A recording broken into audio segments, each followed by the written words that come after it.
अध्याय 4 दिव्य ज्ञान। भगवान श्री कृष्ण ने कहा, मैंने इस अमर योग विद्या का उपदेश सूर्यदेव विवस्वान को दिया और विवस्वान ने मनुष्यों के पिता मनु को उपदेश दिया और मनु ने इसका उपदेश इक्ष्वाकु को दिया। श्लोक 2। इस प्रकार यह परम विज्ञान गुरु परंपरा द्वारा प्राप्त किया गया और राजर्षियों ने इसी विधि से इसे समझा, किंतु कालक्रम में यह परंपरा छिन्न हो गई, अतः यह विज्ञान यथारूप में लुप्त हो गया। श्लोक 3।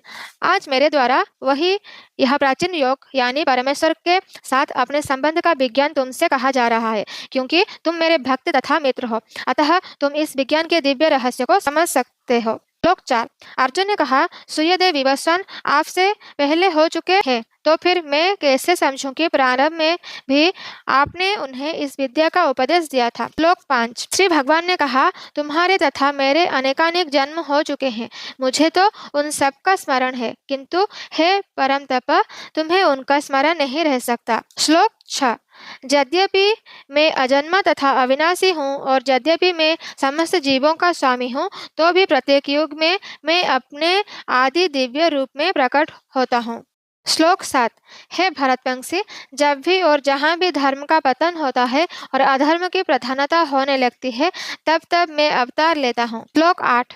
भक्तों द्वारा उद्धार करने, दुष्टों का विनाश करने तथा धर्म की फिर से स्थापना करने के लिए मैं हर युग में प्रकट होता हूँ। श्लोक 9। हे अर्जुन, जो मेरे आविर्भाव तथा कर्मों की दिव्य प्रकृति को जानता है, वह इस शरीर को छोड़ने पर इस भौतिक संसार में पुनः जन्म नहीं लेता, अपितु मेरे सनातन धाम का प्राप्त होता है। श्लोक 10। आसक्ति, भय तथा क्रोध से मुक्त होकर मुझ में पूर्णतया तन्मय होकर और मेरी शरण में आकर बहुत से व्यक्ति भूतकाल में मेरे ज्ञान से पवित्र हो चुके हैं।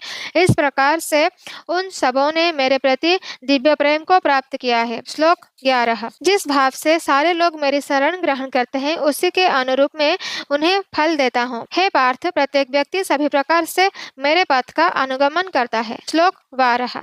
इस संसार में मनुष्य सकाम कर्मों में सिद्धि चाहते हैं, फलस्वरूप वे देवताओं की पूजा करते हैं। निसंदेह इस संसार में मनुष्य को सकाम कर्म का फल शीघ्र प्राप्त होता है। श्लोक 13। प्रकृति के तीनों गुणों और उनसे संबंध कर्म के अनुसार मेरे द्वारा मानव समाज के 4 विभाग रचे गए हैं।